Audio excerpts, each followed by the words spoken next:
El candado era nuevo. Eso fue lo primero que noté cuando bajé a la cocina ese lunes por la mañana con la lista del mandado escrita en mi libreta de espiral. Un candado brillante, de esos que venden en la ferretería del centro, colgaba de la puerta de mi alacena. La alacena que yo misma había mandado construir hace 22 años, cuando le pedí al señor Fortino que ampliara la cocina y pusiera estantes de pino hasta el techo. Me quedé parada frente a ella con la libreta en la mano. Puse los dedos sobre el metal frío y lo jalé 2 veces. No abrió. Mi yerno estaba sentado a la mesa desayunando. Tenía la camisa del trabajo sin abrochar todavía y los ojos pegados a su teléfono mientras le daba vueltas al café con una cuchara sin voltear a verme. Mi hija andaba arriba vistiéndose. Mis 3 nietos ya habían salido rumbo a la escuela porque en esa casa la única que madrugaba de verdad era yo, que les dejaba el desayuno listo antes de que sonara el primer timbre del reloj. ¿Tú pusiste este candado?, le pregunté. Él levantó la vista despacio, como si le estuviera interrumpiendo algo muy importante. Sí, doña, dijo limpiándose la boca con el dorso de la mano. Es que voy a guardar unas herramientas ahí adentro. El cuarto de servicio ya no me alcanza. Me quedé mirándolo 3 segundos completos. Herramientas. En mi alacena, donde yo guardo el maíz, el chile ancho, la canela, los frascos de vainilla que compro en Papantla cada que puedo, las semillas de calabaza del año pasado. ¿Y yo dónde pongo mis cosas?, le pregunté. Pues acomódese en otro lado, doña. La cocina está grande. Asentí sin decir nada más.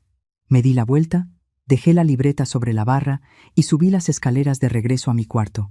Cada escalón de mosaico de Talavera crujía igual que siempre bajo mis pies, el mismo sonido familiar de 32 años viviendo en esta casa. Yo escogí ese mosaico. Lo traje desde Puebla en 3 cajas de cartón que cargué en el camión de pasajeros porque la tienda de aquí solo tenía azulejo liso y yo quería algo que tuviera historia. Cerré la puerta de mi recámara y me senté en el borde de la cama. Tengo 63 años. Fui maestra de primaria durante 31 de ellos, en la misma escuela donde aprendí a leer yo misma, la Benito Juárez del Barrio Viejo. Enseñé a leer a 247 niños.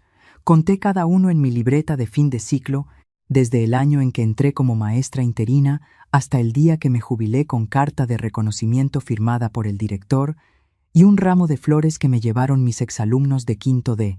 Sé muy bien lo que es el trabajo. Sé lo que cuesta una casa, un techo, unos mosaicos de Talavera traídos desde Puebla. Y sé perfectamente lo que significa que alguien te ponga un candado en tu propia alacena sin pedirte permiso. Me levanté y caminé hacia el ropero de madera oscura que ocupa casi toda la pared norte de mi recámara. Abrí la puerta del lado izquierdo. Detrás de mis blusas de algodón dobladas y de una cobija de lana azul que nunca uso porque el calor de aquí no da para cobijas de lana, había una caja de metal rectangular. Era una caja de galletas de las antiguas, de lata gruesa con flores pintadas a los lados que ya se habían desgastado con los años. La saqué, la puse sobre la cama y la abrí. El olor a papel viejo me recibió como siempre. Era el olor de mis decisiones, el perfume de mi independencia acumulada año con año. Adentro estaba todo en orden, como siempre lo he tenido. La escritura pública de la casa, con los sellos del notario bien visibles y mi nombre completo en el apartado de propietaria única. Los recibos del predial de los últimos 15 años, pagados en ventanilla el día 2 de cada mes sin falta. Un sobre amarillo con las facturas de las remodelaciones que hice cuando mi hija llegó a vivir aquí con su marido y sus hijos. La ampliación del cuarto principal, los baños nuevos, la instalación del boiler de paso que no se acababa el gas. Y debajo de todo, una hoja doblada en 4, escrita con mi letra de maestra, que llevaba ahí guardada desde hacía 8 años, esperando el momento justo. Puse la mano encima de esa hoja doblada y respiré profundo. No siempre fui invisible en esta casa. Hubo un tiempo en que mi opinión contaba, en que se me consultaba qué color pintar las paredes y qué día era mejor para hacer el asado de bodas de la vecina. Ese tiempo fue antes de que mi yerno decidiera que mis silencios eran permiso. Mi hija llegó a vivir aquí hace 9 años. Ella y yo siempre nos hemos querido, eso no lo pongo en duda. Pero el amor de madre tiene una trampa enorme. Te hace creer que con querer basta, que si tú das, el otro recibe y agradece de manera automática. Eso no es amor, eso es comercio mal hecho.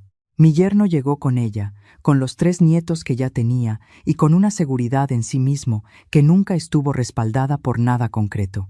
Habla fuerte. Ocupa mucho espacio cuando camina. Interrumpe las conversaciones ajenas como si fueran invitaciones abiertas. Desde el principio me pareció de esas personas que confunden el volumen de la voz con la razón del argumento. Yo lo dejé estar. Lo dejé porque mi hija lo quería y porque los nietos necesitaban estabilidad. Lo dejé porque soy maestra, y los maestros sabemos que hay batallas que se ganan con paciencia y no con escándalo. Pero con los años, mi silencio se fue convirtiendo en su comodidad. Primero fue pequeño. Cambió el canal sin preguntar. Se sentó en mi sillón favorito. Dejó de saludarme cuando llegaba. Luego fue más. Empezó a tomar decisiones de la casa sin consultarme. A hablarle a los nietos de mí en voz baja. A decirle a mi hija que yo era anticuada, que interfería, que ya estaba grande para estar metiendo las manos en todo. Y hoy, un candado en mi alacena. No como quien pide perdón, como quien ya se siente dueño. Cerré la caja de lata con un sonido seco y decidido.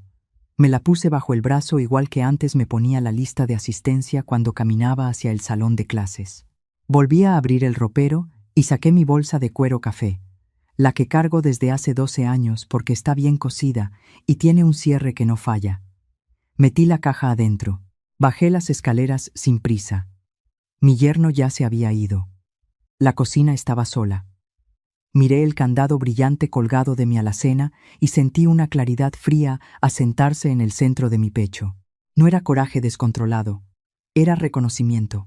Era el momento en que una maestra se da cuenta de que el alumno cruzó una línea que no tiene regreso. Saqué mi teléfono y busqué en la agenda. El primer nombre que marqué fue el de don Aurelio. Don Aurelio tiene 70 años y fue padre de familia en mi salón de 4º grado hace más de 2 décadas.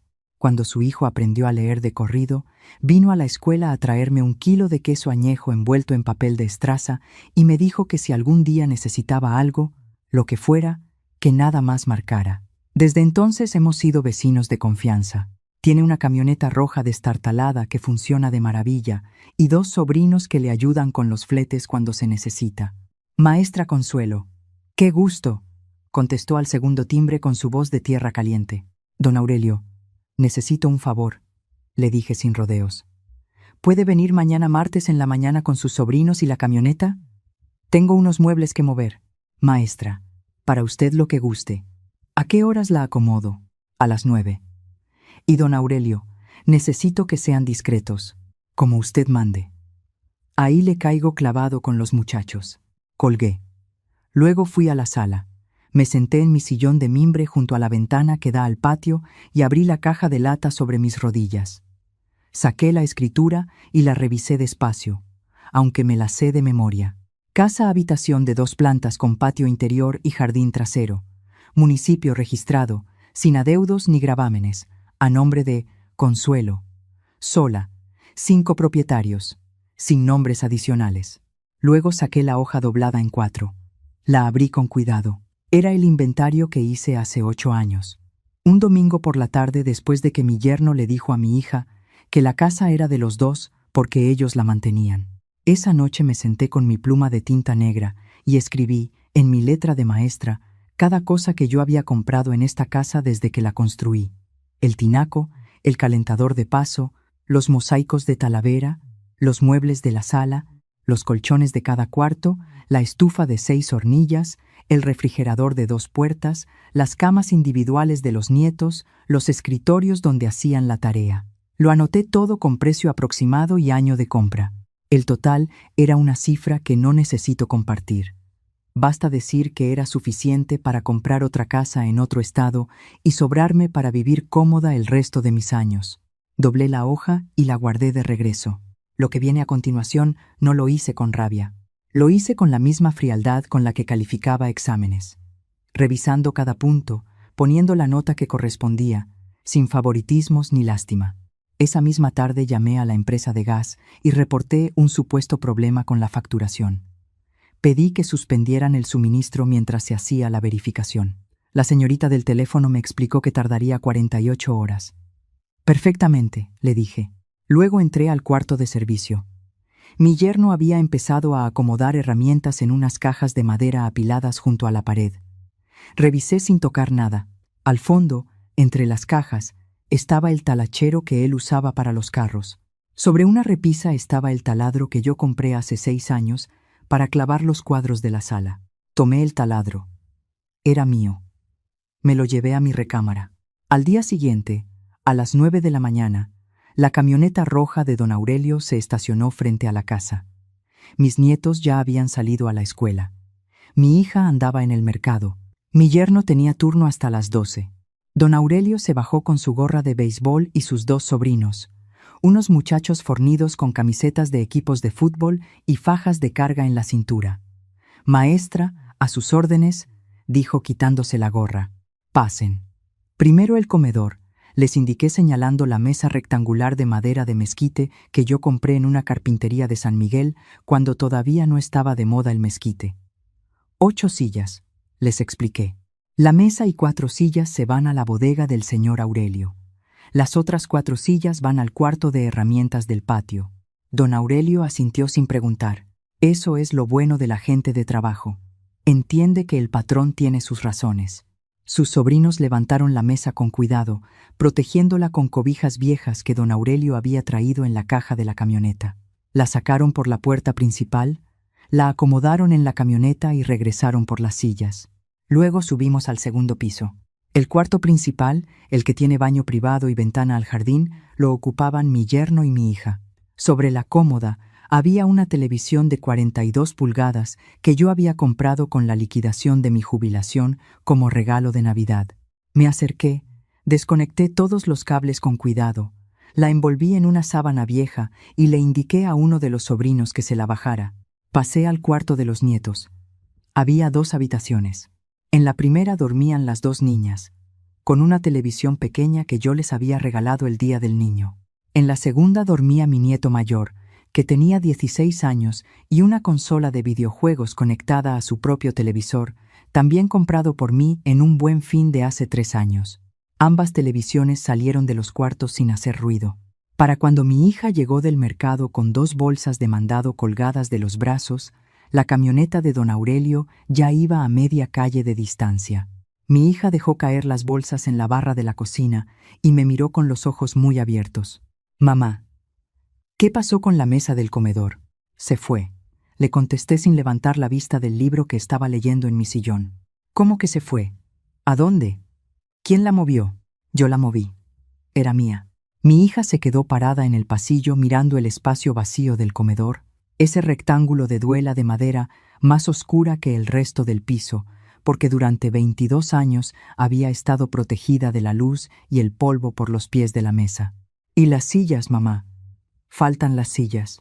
También eran mías». Vi cómo su boca se abría y se cerraba buscando palabras. Luego subió las escaleras rápido.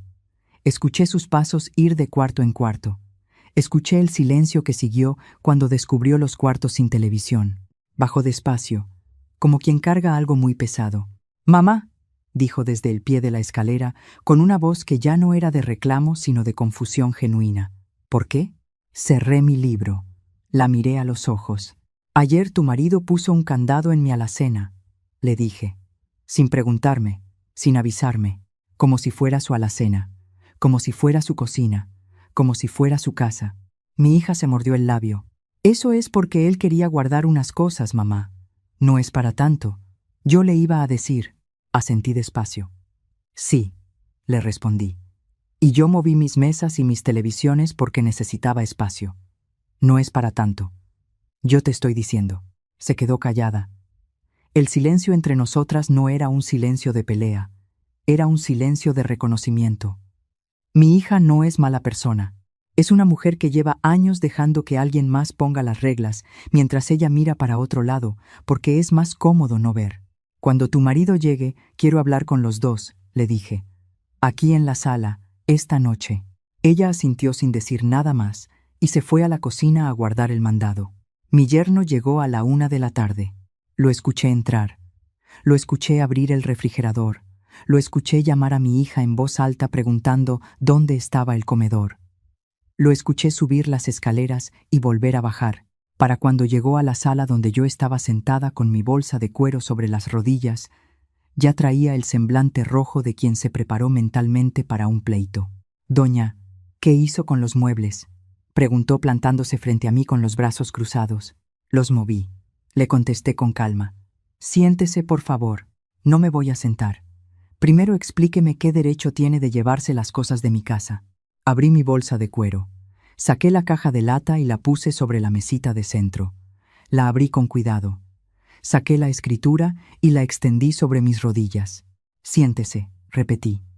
«No le voy a repetir 3 veces». Algo en mi tono hizo que se detuviera. Mi hija entró a la sala desde la cocina y se quedó parada junto a la puerta. «Lo que usted llama su casa aparece registrado en este documento», dije levantando la escritura y señalando con el dedo el renglón donde dice «propietaria». «¿Ve ese nombre? Ese es el mío. Solo el mío. Esta casa la construí con el sueldo de 31 años de dar clases y con la liquidación de mi jubilación. Usted lleva 9 años viviendo aquí sin pagar renta, sin pagar predial, sin pagar ni el agua». Mi yerno abrió la boca. «No he terminado», le dije con el mismo tono que usaba cuando un niño de 4º grado intentaba hablar encima de mí. Saqué la hoja doblada en 4, la abrí y la puse sobre la mesita. Era el inventario escrito con mi pluma de tinta negra, renglón por renglón, con fechas y precios. «Esta es la lista de lo que yo he pagado en esta casa desde que usted llegó. La mesa que ya no está en el comedor, la compré yo en San Miguel en el año 2004. El refrigerador que acaba de abrir, lo compré yo. La estufa donde se cocinan sus alimentos, la compré yo. Los colchones donde duermen sus hijos, los escritorios donde hacen la tarea, las televisiones que ya no están en los cuartos porque también las compré yo». Mi yerno miró la lista. Miró a mi hija. Volvió a mirarme. «El candado de la alacena me lo pone hoy mismo en la mano», continué. «Esa alacena la mandé construir yo. Está en mi cocina, en mi casa, y ahí guardo mis cosas. Si usted necesita espacio para herramientas, arriéndese una bodega. Se las hay baratas por el periférico». «Esto es un abuso», murmuró mi yerno, aunque su voz ya no tenía el mismo volumen de antes. «No», le respondí. «Abuso fue poner ese candado sin preguntarme. Lo que yo hice fue ejercer mi derecho sobre mi propiedad. Son cosas muy distintas y si no entiende la diferencia, con mucho gusto le enseño. Fui maestra 31 años. La paciencia no me falta». Mi hija se sentó en el sillón del lado con los ojos brillantes. No lloraba, pero estaba cerca. «Lo que voy a decirles ahora no es un castigo», dije bajando un poco la voz.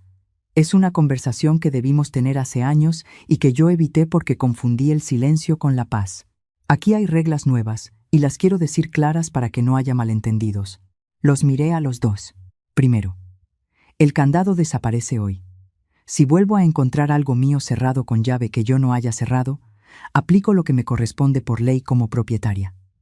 Hay abogados que cobran poco y trabajan rápido. Segundo, en esta casa se me consulta antes de tomar cualquier decisión que afecte los espacios comunes. No se mueve un clavo sin que yo esté enterada. Tercero, a partir del mes que entra, me dan una aportación mensual para los servicios. No les pido renta porque son mi familia y porque quiero que sigan aquí, pero el gas, la luz y el agua no los pago yo sola mientras ustedes los usen igual o más que yo». Mi yerno quiso decir algo, pero mi hija lo detuvo con una mano en el brazo. «¿Cuánto, mamá?», preguntó mi hija con una voz serena. «Lo que les corresponde por lo que gastan. Hagan sus cuentas y me dicen. Yo confío en su honestidad para eso». Hubo un silencio largo. Por la ventana entraba el ruido de la calle, un camión de refrescos que pasaba, el silbido del camotero a lo lejos. «¿Y la mesa?», dijo mi yerno finalmente, con la voz de alguien que ya bajó la guardia, aunque todavía no sabe bien cómo quedarse parado sin ella. «¿Cuándo regresa?». «Eso depende de ustedes», le contesté guardando la escritura y la lista en la caja de lata. «Cuando esta casa vuelva a sentirse como mi casa, la mesa vuelve». Me levanté, tomé mi bolsa y subí a mi recámara. Las 2 semanas que siguieron fueron incómodas para ellos y reveladoras para mí. Sin la mesa del comedor, la familia tuvo que organizarse de otra manera. Los primeros días comieron en la barra de la cocina, apretados, sin espacio suficiente para los 5. Mi nieto mayor se quejó que no cabía con sus hombros de adolescente crecido. Las niñas derramaron el vaso de agua el primer día porque la barra no tiene el ancho suficiente para platos, vasos y tortillero al mismo tiempo. Lo más interesante fue lo de las televisiones. Sin la pantalla en su cuarto, mi yerno dejó de irse a encerrar ahí apenas llegaba del trabajo. Por primera vez en años, se quedaba en la sala. Al principio era raro. Todos andaban como animales que salen de su cueva y no saben bien qué hacer con la luz. Pero poco a poco empezaron a hablar. Los escuchaba desde mi recámara. Conversaciones reales, sin pantalla de fondo. Mi nieto mayor tardó exactamente 9 días en venir a tocarme la puerta. Abuela, ¿puedo pasar? Pasa. Entró y se quedó de pie junto a la puerta como hacen los jóvenes cuando no saben bien si están en territorio amigo. Traía los brazos cruzados, pero la mirada no era de reclamo. Era de alguien que está midiendo las palabras antes de soltarlas. ¿Cuándo regresa el Internet?, preguntó. Lo miré. ¿Qué Internet?, le contesté. El de la casa. Desde que cortaron el gas también el router se desconectó o algo. Sonreí para adentro. El router en realidad estaba funcionando perfectamente. Solo había cambiado la contraseña. El Internet de la casa lo pago yo, le dije. Cuando quieras saber la contraseña nueva, me cuentas qué estás haciendo tú para aportar algo aquí. Mi nieto me miró como si le hubiera dicho algo en un idioma extranjero. Tengo 16 años, abuela. A los 16 años, yo ya le ayudaba a mi mamá a planchar ropa ajena los fines de semana para pagar mi uniforme. Le respondí sin subirle el tono. No te pido que trabajes. Te pido que pienses qué puedes hacer tú aquí adentro que antes hacía alguien más. Se fue sin contestar. Pero 3 días después, un sábado por la mañana, bajé a la cocina y encontré el fregadero limpio, la estufa desengrasada y el piso barrido. Nadie me dijo nada. Solo había una nota en la barra, escrita con la letra grande y apretada de los jóvenes que aprendieron a escribir en pantalla. La contraseña, por favor. Le escribí la contraseña nueva en un papel y se la deslicé por debajo de la puerta. Con mi yerno fue diferente. No hubo conversación directa durante la primera semana.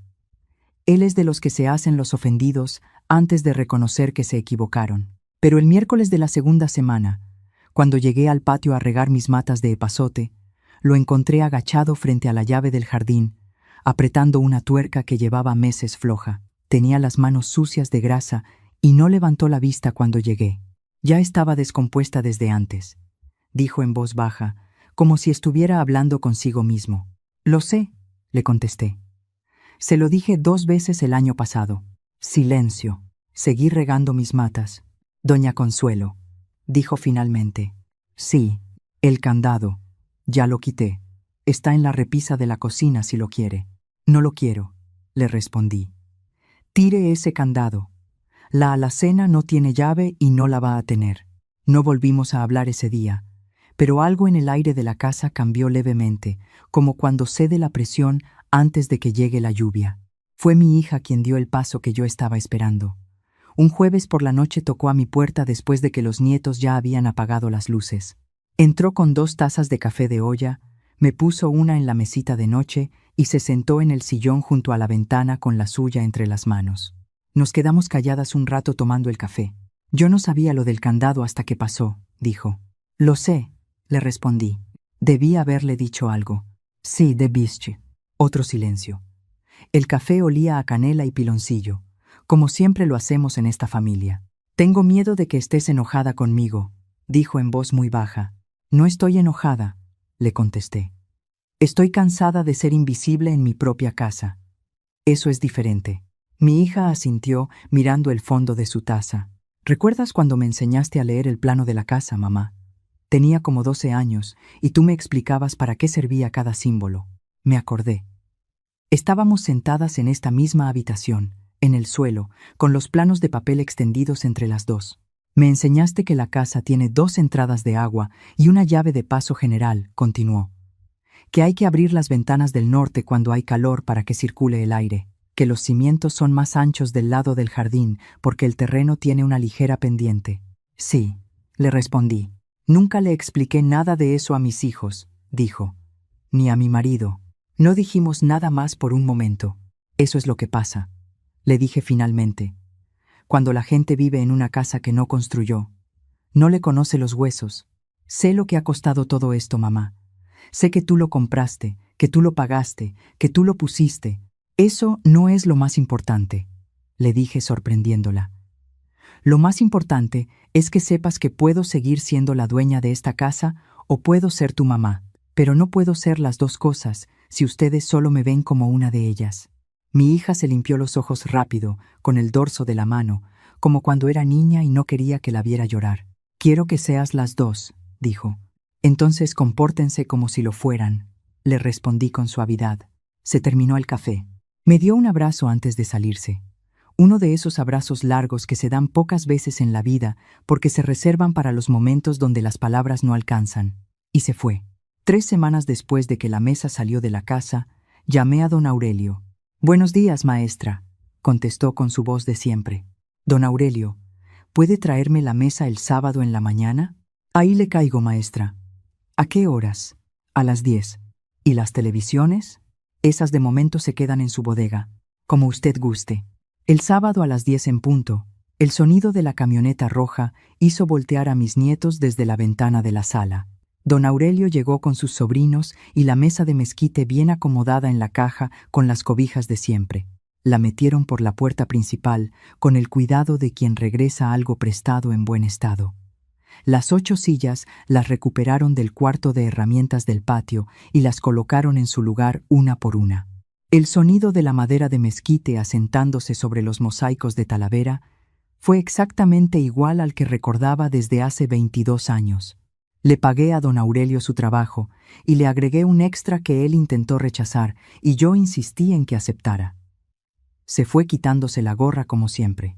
Cuando me di la vuelta, mi familia estaba en el pasillo mirando la mesa como si no supieran si acercarse. Las niñas se habían agarrado de la mano. Mi nieto mayor tenía las manos en los bolsillos. Mi yerno estaba un paso atrás de todos, con la cabeza ligeramente agachada. Solo mi hija me miró directamente a los ojos. Caminé hacia la mesa.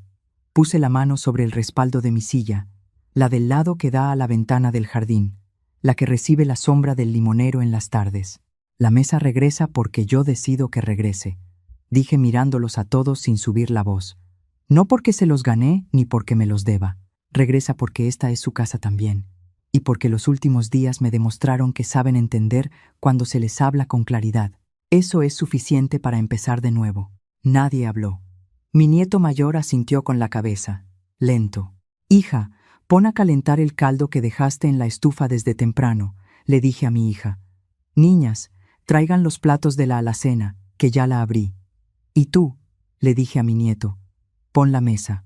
Se movieron todos al mismo tiempo, sin protestas, sin que nadie arrastrara los pies. Fue una coreografía de gente que aprendió que las cosas cuestan y que hay que ganárselas. Me senté en mi silla. El respaldo de madera se acomodó a mi espalda como siempre, con esa familiaridad de los objetos que han sostenido a una persona durante muchos años. La brisa del jardín entró por la ventana trayendo olor a tierra mojada porque había llovido esa mañana. Mi yerno fue el último en sentarse.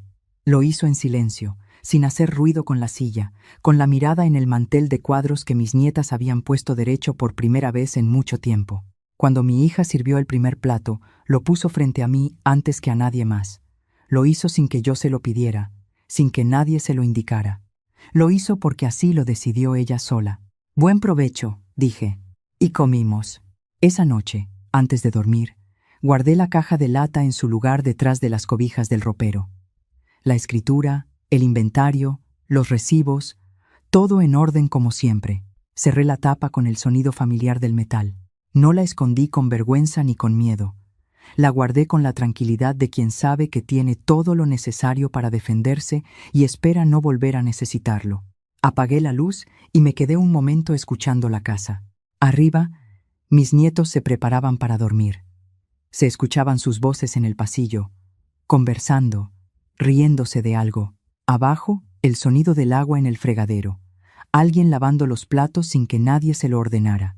A las mujeres de mi edad nos enseñaron que hacerse notar es de mal gusto, que lo que una construye debe entregarse sin condiciones, que el amor de madre no lleva precio ni firma en un papel notarial. Nos enseñaron a ceder el espacio, a comer lo último, a guardar silencio cuando alguien habla encima de nosotras. Pero yo soy Consuelo. Enseñé a leer a 247 niños en 31 años y a ninguno le enseñé que las cosas que no cuestan nada no valen nada. Esa lección también aplica aquí adentro. Mis arrugas son el mapa de todo lo que construí.